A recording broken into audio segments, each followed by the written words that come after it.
మీ business ఏదైనా మీ ఊర్లో promotion చేయాలంటే అది సుమన్ టీవీతోనే సాధ్యం. ఇప్పుడే సంప్రదించండి. ఒక అసోసియేషన్ ఎడిటర్స్ అసోసియేషన్ ప్రెసిడెంట్ గా ఉన్న వ్యక్తులు ఒక సాక్షి ఛానల్లో కూర్చొని అమరావతి గురించి మాట్లాడారు. అంటే అమరావతి మహిళల గురించి మాట్లాడారా, రాష్ట్రంలో ఉన్న మహిళల గురించి మాట్లాడారా ఆ రకంగా అన్నది పక్కన పెడితే, ఇది ఆంధ్రప్రదేశ్ రాష్ట్రం తాలూకా గౌరవాన్ని భగ్నం పరిచే విధంగా ఈరోజు మాట్లాడటం. నేను ఎందుకు ఈ మాట చాలా క్లియర్ గా చెప్తున్నానంటే, ఈరోజు సాక్షి పేపర్ ఎవరిదో మనందరికీ తెలుసు. సాక్షాత్తు ఎక్స్ సీఎం నా పులివెందుల ఎమ్మెల్యే జగన్మోహన్ రెడ్డి గారు వాళ్ళ భార్య భారతిరెడ్డి గారి. సో అక్కడ కూర్చొని అమరావతి గురించి అలాంటి మాటలు మాట్లాడడం నాకు తెలిసి వైసీపీ వాళ్ళు కూడా హర్షించకూడదు, వాళ్ళు కూడా ఎట్టి పరిస్థితులను యాక్సెప్ట్ చేయకూడదు. ఇది ఇంకొకటి ఏంటంటే, అమరావతి అంటేనే జగన్మోహన్ రెడ్డికి ఒక రకమైన అక్కసు. ఎలాంటి అక్కసు అంటే 2019 డిసెంబర్ 17 సంథింగ్ ఆ డేట్లోనే అమరావతి రాజధాని కాదు, అమరావతి 3 రాజధానులు చేస్తానని చెప్పి ఆ రోజు నుంచి కూడా విషయం కక్కి ఆ అమరావతి రైతుల మీద ఎంత దాష్టికానికి ఒడిగట్టారో మీరు అందరూ చూశారు. చాలా మంది మహిళా రైతులు అమరావతి గురించి మాట్లాడేటప్పుడు ఇప్పుడు మండలి మన బొత్స సత్యనారాయణ గారు ఆయన ఆ రోజు అదొక శ్మశానం అని మాట్లాడిన సందర్భాన్ని కూడా ఈరోజు గుర్తు చేయాలి. అట్ ద సేమ్ టైం ఒకానొక సందర్భంలో కొంతమంది అది అమరావతి కాదు కమరావతి అని చెప్పి మాట్లాడిన సందర్భాన్ని కూడా ఈరోజు మీకు గుర్తు చేయాలి. అంటే ఇది స్టెప్ బై స్టెప్, ఈ రోజు ఏదో అక్కసిగా బయటకు వచ్చి అమరావతి గురించి మాట్లాడిన సందర్భాలు కాదు ఇవి. ఆ రోజు నుంచి వాళ్ళ అధికారంలో ఉన్న దగ్గర నుంచి కూడా అమరావతి మీద ఒక అక్కసి వెళ్ళగక్కి ఆ అమరావతి ఈ రోజు మన రాజధాని అని ధైర్యంగా చిన్న పిల్లోడి దగ్గర నుంచి పెద్దవాళ్ళ వరకు చెప్పుకోగలుగుతున్నారంటే కొన్ని వేల మంది రైతుల తాలూకా త్యాగం అండి. అది సుమారుగా 34,000 ఎకరాలు కావాలి అంటే ఒక పైసా ఆశించకుండా రాష్ట్ర రాజధాని గురించి మా భూములు మేము ఇస్తామని చెప్పి ముందుకొచ్చి, కేవలం చంద్రబాబు నాయుడు గారి మీద ఉన్న నమ్మకంతో ఆ రోజు ముందుకొచ్చి అంతమంది రైతులు ఆ రోజు రాజధానికి అందరూ కూడా భూమినిస్తే, దాంట్లోని శాసనసభను ఏర్పాటు చేసుకుని 2017లోనే అక్కడి నుంచి మన కార్యకలాపాలన్నీ కొనసాగించిన పరిస్థితి మర్చిపోయారా ఆ రోజు? అదే అసెంబ్లీలో చాలా సందర్భాల్లో మీరు కూడా అక్కడి నుంచి మాట్లాడిన సందర్భాలు కూడా మర్చిపోయారా జగన్మోహన్ రెడ్డి గారు? ఆ తర్వాత మీరు వచ్చిన తర్వాత కనీసం సెక్రటేరియట్ మొహాన్ని కూడా చూడకుండా, కనీసం క్యాబినెట్ మీటింగ్ కి ఏదో ఎప్పుడో 3 నెలలకోసారి 4 నెలలకోసారి ఒక్కసారి సెక్రటేరియట్కి వెళ్ళొచ్చి ఆ సెక్రటేరియట్ అంతా కూడా నాశనం అయిపోయే పరిస్థితులు కనిపించే పొజిషన్ కూడా మీరు చూశారు. అదే అమరావతి రైతులు బయటకు వచ్చి అమరావతిని రాజధానిగానే ఉంచాలని చెప్పడానికి అమరావతి మహిళా రైతులు వస్తే, ఆ మహిళా రైతుల గురించి ఎంత వల్గర్ గా మాట్లాడారండి. వాళ్ళు కట్టుకున్న చీరల గురించి కూడా తప్పుడుగా మాట్లాడిన సందర్భాలు మర్చిపోయారు అందరూ. ఆ అమరావతి రైతులు అందరూ కూడా సుమారుగా దగ్గర 270 మంది చనిపోయారండి అమరావతి రైతులు. ఈ యాజిటేషన్ లో సుమారుగా 1630 రోజులు వాళ్ళు యాజిటేషన్ చేశారు. ఇది కాక న్యాయస్థానం నుంచి దేవస్థానం అని చెప్పి అమరావతి నుంచి మన తిరుపతికి పాదయాత్ర చేశారు. 45 రోజుల పాటు పాదయాత్ర చేశారు. ఆ పాదయాత్ర చేసిన టైంలో ఎంతమంది అడ్డంకులు సృష్టించారు. వాళ్ళు తింటున్న భోజనంలో మట్టి కుట్టారండి. మనకు అన్నం పెట్టిన రైతులు ఈరోజు మన రాజధాని గురించి భూములు ఇస్తే, అదే రైతుల కంచాల్లో ప్లేట్లలో మట్టి పోసిన సందర్భాలను కూడా ఈరోజు నేను గుర్తు చేయాలి. ఎందుకు ఇవన్నీ చెప్తున్నాను అంటే, ఈ రోజు ఎవడో ఒక వ్యక్తి వచ్చి సాక్షి ఛానల్లో కూర్చుని మాట్లాడేసి వెళ్ళిపోతే అది కాదు మనం తీసుకోవాల్సింది.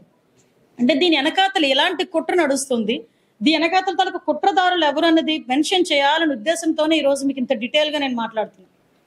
అట్ ద సేమ్ టైం ఆ రోజు అమరావతి నుంచి వాళ్ళందరూ పాదయాత్రగా వెళ్ళేటప్పుడు నేల మీద భోజనం టాయిలెట్లు అండి, ఆడవాళ్ళకి పెట్టిన టాయిలెట్లు ఒక టెంట్ వేసి భోజనం చేస్తారంటే ఆ టెంట్లు కూడా పీకించేశారు. టాయిలెట్లు కూడా లేకపోతే ఆడవాళ్ళు ఎంత ఇబ్బంది పడి రోడ్డు మీద కూర్చుని తిన్న సందర్భాలు, నేల మీద తిన్న సందర్భాలు కూడా మనం చూసాం. అంటే అటువంటి పరిస్థితి నుంచి మళ్ళా ఆ రోజు అమరావతి రైతులను కాలిబూట్లతో పొట్టలో తన్నారు, జుత్తు పట్టుకొని ఈడ్చారు, అనకూడని మాటలు మాట్లాడారు, వాడరాని మాటలు మాట్లాడారు. అఫీషియల్ పేజ్ లోని సోషల్ మీడియాలో చాలా వల్గర్ గా వాళ్ళ గురించి వాళ్ళ ఫ్యామిలీస్ గురించి మాట్లాడారు.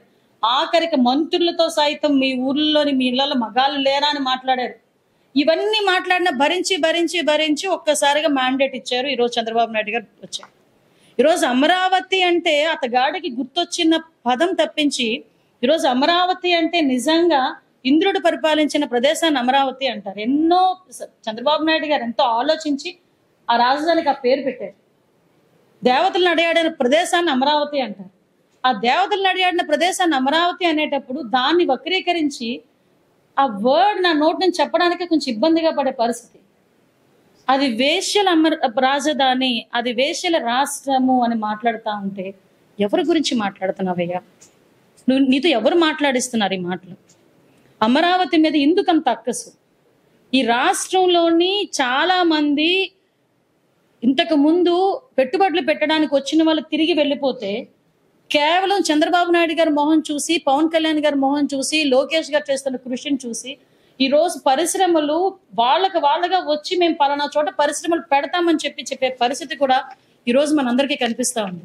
నీకు అమరావతి అనేసరికి నీకు కనిపించినది ఏదో ఒక కావాలని బురద జల్లే కార్యక్రమంలో వేశ్యల రాజధాని అని చెప్పి మాట్లాడేవే తప్పించి, అదే అమరావతికి సంబంధించి ఈ రోజు 77,250 కోట్ల అంచనాలతోని పనులు ఏకకాలంలో చేపట్టడానికి సిద్ధం చేసిందన్న సంగతి నువ్వు ఎందుకు మర్చిపోయావా? లేకపోతే అదెందుకు నువ్వు మాట్లాడలేదు?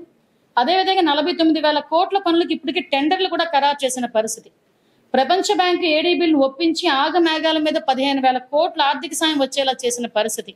అన్నిటికీ మించి అమరావతి పునర్నిర్మాణం గురించి మొన్నే సాక్షాత్తు ప్రధానమంత్రి మోడీ గారు వచ్చి మళ్ళా తిరిగి శంకుస్థాపన చేసి వెళ్తే అటువంటి అమరావతి మీద ఎంత దారుణమైన పదాలు ఉపయోగించాడండి ఆయన. ఈ రోజు మనం చూసుకుంటే ఔటర్ రింగ్ రోడ్ దగ్గర నుంచి, రైల్వే లైన్ దగ్గర నుంచి, ఎన్నో విద్యా సంస్థల దగ్గర నుంచి ఇవన్నీ అమరావతి చుట్టుపక్కల వచ్చి అమరావతి సాక్షాత్తు 2047కి ఒక 2047 విజన్ తో పనిచేస్తున్న ఒక మన ముఖ్యమంత్రి గారు చంద్రబాబు నాయుడు గారు పనితీరు చూసి ఓర్వలేక ఈ రోజు నువ్వు మాట్లాడిన మాటలు, మాట్లాడిన మాటలు అని మాత్రం నేను అనట్లా, ఇవన్నీ మాట్లాడిస్తున్న మాటలు. అతను ఒక ఎడిటర్స్ అసోసియేషన్ ప్రెసిడెంట్ అయ్యుండి ఒక 15 డేస్కి ఒకసారి ఏదో ఛానల్ వచ్చే ఒక పేపర్కి, ఇంగ్లీష్ పేపర్కి సంబంధించి ఒక ఎడిటర్గా పనిచేస్తూ నోట్లోంచి అలాంటి పదాలు దొర్లుతున్నాయంటే ఇది కూడా సాక్షి టీవీ ఛానల్లో కూర్చొని 5,000, 7,000 రూపాయలు తీసుకొని మాట్లాడిస్తున్న మాటలా ఇవి? ఒక్కసారి ఇంకొక విషయం కూడా చెప్పాలి, ప్రజలందరూ కూడా గమనించాలి. ఈ రోజు వరకు దట్ పర్సన్ ఎవరో ఎవరికి తెలియదు. ఎవరో సమ్వన్, ఒక ఎడిటరు, అది. ఈ రోజు నీ కుటుంబం కూడా ఎవరికి తెలియదు. కానీ ఈ రోజు పరిస్థితి ఏమైందిరా అంటే నీ కుటుంబంలో నీ భార్య ఫోటోని ఈరోజు సోషల్ మీడియాలో పెడుతున్నారు, నీ కూతురి ఫోటోని ఈరోజు సోషల్ మీడియాలో పెడుతున్నారు.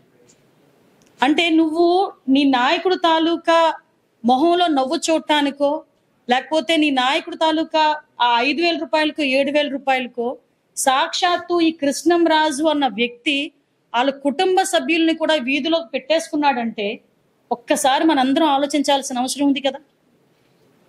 ఈ రోజు మేము ఒకటి చెప్తున్నామండి, సాక్షాత్తు భారతీరెడ్డి గారి గురించి తప్పుడుగా మాట్లాడి సోషల్ మీడియాలో తప్పుడుగా మాట్లాడారని మా పార్టీ మనిషి అయినా కూడా కిరణ్ని ఇమీడియట్ గా అరెస్ట్ చేసి, మేము ఒకటేంటంటే స్త్రీల పట్ల మాకున్న గౌరవాన్ని మేము ఆ రోజు చూపించాం. ఎందుకంటే ఎవరైనా స్త్రీ మహిళని ఎవరు కూడా కించపరచకూడదు అనే ఉద్దేశంతో ఆ రోజు ఇమీడియట్ గా పార్టీ సింపథైజర్ అయినప్పటికీ కూడా అతను మాట్లాడిన మాట తప్పు అని చెప్పి ఇమీడియట్ గా మేము అరెస్ట్ చేసి వెళ్ళాం. ఏమండి, భారతదేశం అంటేనే మహిళల్ని గౌరవించే దేశం. అసలు మన సంస్కృతిలోనే మహిళల గురించి గౌరవంగా ఉంటుంది. భరత మాత అంటామండి, తెలుగు తల్లి అంటామండి. అటువంటి భరత మాతని, తెలుగు తల్లిని కూడా ఈ రోజు నువ్వు ఏ రంగంలోకి దింపేసావో ఒక్కసారి ఆలోచిస్తున్నావా జగన్మోహన్ రెడ్డి?